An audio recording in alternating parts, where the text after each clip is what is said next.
সিরাজগঞ্জের শিল্প ও অর্থনৈতিক ইতিহাসে কওমি জুট মিল, বর্তমান জাতীয় জুট মিল, কেবল একটি কারখানা নয়, এটি স্থানীয় হাজার হাজার শ্রমিকের জীবন জীবিকার প্রতীক। 1960 সালে প্রতিষ্ঠিত পৌর এলাকার রায়পুরের ঐতিহ্যবাহী এই জুট মিলটি দীর্ঘ কয়েক বছর ধরে বন্ধ থাকায় কর্মহীন হয়ে পড়েছিলেন অসংখ্য শ্রমিক, আর পাটের ন্যায্য মূল্য থেকে বঞ্চিত হচ্ছিলেন এলাকার কৃষকেরা। তবে সেই নিস্তব্ধতা ও স্থবিরতা ভাঙতে শুরু করেছে। জুট মিলটি পুনরায় চালু করা এবং শ্রমিকদের বকেয়া পাওনা পরিশোধের দাবিতে ধারাবাহিকভাবে আন্দোলন সংগ্রামে অগ্রণী ভূমিকা পালন করেছেন সিরাজগঞ্জ জেলা বিএনপির সাধারণ সম্পাদক ও Sirajganj chamber of commerce and ইন্ডাস্ট্রির প্রেসিডেন্ট সাইদুর রহমান বাচ্চু। কওমি জুট মিল, যেখানে হাজার হাজার কর্মচারী তারা কর্ম করে তাদের পরিবার চালাতো, যেখানে সিরাজগঞ্জের জেলায় কৃষকরা পাট উৎপাদন করে এই কওমি জুট মিলে দিত, তাদের সংসারও ভালো চলতো। আজকে কৃষকরাও কিন্তু অনুৎসাহিত হয়েছে, তারা পাট বুনতে আর চায় না। শ্রমিকদের ন্যায্য দাবির পক্ষে এবং সিরাজগঞ্জের শিল্প পুনরুজ্জীবনে তার বলিষ্ঠ নেতৃত্ব আজ আলোর মুখ দেখতে যাচ্ছে। জাতীয় জুট মিলের 1 নম্বর গেটের সামনে আয়োজিত বিভিন্ন মানববন্ধনে প্রধান অতিথির বক্তব্যে সাইদুর রহমান বাচ্চু শুরু থেকেই শ্রমিকদের বকেয়া বেতন পরিশোধ এবং মিলটি পুনরায় চালুর সুনির্দিষ্ট রোডম্যাপ দাবি করে আসছিলেন। তৎকালীন মানববন্ধনে জেলা বিএনপির শ্রম বিষয়ক সম্পাদক মোহাম্মদ আনোয়ার হোসেনের সভাপতিত্বে এবং জেলা শ্রমিক দল ও জাতীয়তাবাদী পাট শ্রমিক দলের সমন্বয়ে শ্রমিকদের পক্ষে সুর চড়ান তিনি। সাইদুর রহমান বাচ্চু জোর দিয়ে বলেছিলেন, পলিথিন নিষিদ্ধের পর বিকল্প হিসেবে পাটের ব্যবহার বাড়াতে কওমি জুট মিল পুনরায় চালু করা অত্যন্ত জরুরি। সিরাজগঞ্জ একটি কৃষিভিত্তিক জেলা, এখানে প্রচুর পাট উৎপাদন হয়। মিলটি বন্ধ থাকায় কৃষকরা ন্যায্য মূল্য থেকে বঞ্চিত হচ্ছেন। কৃষকদের বকেয়া পরিশোধ ও কারখানাটি চালু করা এখন সময়ের দাবি। পলিথিনের বিকল্প হচ্ছে চট, পলিথিনের বিকল্প হচ্ছে পাট দিয়ে ব্যাগ তৈরি করে, এখানে পরিবেশ রক্ষা হবে, আমার জুট মিলও চলবে, আমার কৃষকরাও বাঁচবে। তাই আজকে আমি সরকারকে বলতে চাই, আমরা আমাদের প্রাণের দাবি আমরা বাস্তবায়ন দেখতে চাই, আমরা কওমি জুট মিল খোলা দেখতে চাই। শ্রমিকদের এই দুর্দিনে প্রথম থেকে শেষ পর্যন্ত শক্ত হাতে পাশে দাঁড়িয়ে তাদের অধিকার আদায়ের আন্দোলনে নেতৃত্ব দিয়েছিলেন তিনি। দীর্ঘ আন্দোলন ও প্রশাসনিক উদ্যোগের পর কওমি জুট মিল, বর্তমানে জাতীয় জুট মিলকে কেন্দ্র করে সিরাজগঞ্জে শুরু হতে যাচ্ছে এক বিশাল অর্থনৈতিক বিপ্লব। জাতীয় জুট মিলসের 75 একর জমিনের মধ্যে প্রায় 38 একর জমি ইজারা পাচ্ছে দেশের অন্যতম শীর্ষস্থানীয় শিল্প প্রতিষ্ঠান প্রাণ আরএফএল গ্রুপ। স্বনামধন্য একটা বহুজাতিক কোম্পানি ইনভেস্ট করবে এখানে।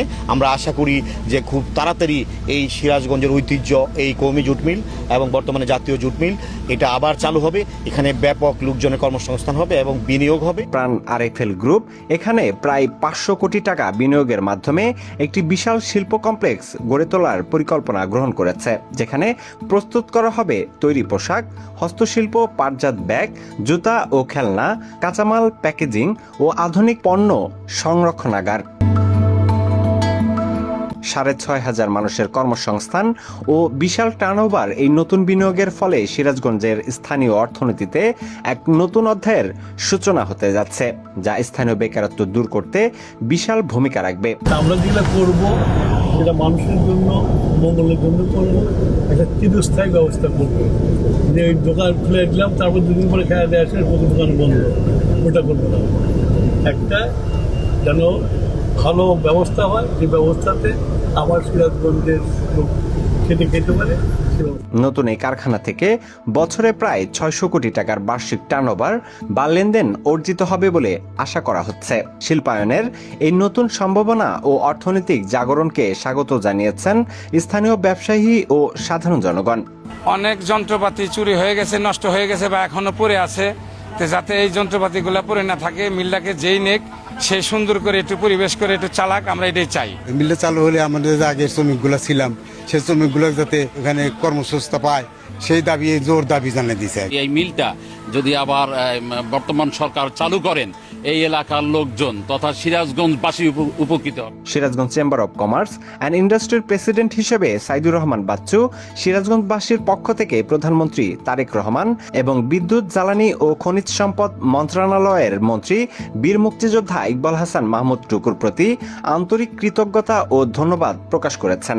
আমরা এই মিল পুনরায় চালুর দাবিতে অনেক আন্দোলন করেছি, সংগ্রাম করেছি, মানববন্ধন করেছি। আজকে অত্যন্ত আনন্দের সঙ্গে বলতে চাই, আমরা ইতিমধ্যেই শুনেছি মাল্টি ন্যাশনাল কোম্পানি প্রাণ আরএফএল গ্রুপের সঙ্গে 3টি মিলের চুক্তি হচ্ছে। বাংলাদেশ সরকার এই চুক্তি করছেন। আমাদের সিরাজগঞ্জের জাতীয় কওমি জুট মিলও রয়েছে। সেই কারণে আমি বাংলাদেশের মাননীয় প্রধানমন্ত্রী জনাব তারেক রহমানকে ধন্যবাদ জানাই, অভিনন্দন জানাই সিরাজগঞ্জ জেলার পক্ষ থেকে, এবং সিরাজগঞ্জের কৃতি সন্তান আমাদের সকলের প্রিয় নেতা মাননীয় মন্ত্রী জনাব ইকবাল হাসান মাহমুদ টুকু ভাইকে ধন্যবাদ জানাই। যদি এই মিলটি পুনরায় চালু হয় তাহলে সিরাজগঞ্জের অনেক বেকারত্ব দূর হবে, অর্থনৈতিকভাবে সিরাজগঞ্জ নতুন করে ঘুরে দাঁড়াবে। শ্রমিকদের অধিকার আদায়ের আন্দোলন থেকে শুরু করে জেলার সামগ্রিক শিল্পায়ন প্রতিটি পদক্ষেপেই সাইদুর রহমান বাচ্চুর দূরদর্শী নেতৃত্ব সিরাজগঞ্জের সাধারণ মানুষের আস্থা ও ভালোবাসায় নতুন মাত্রা যোগ করেছে।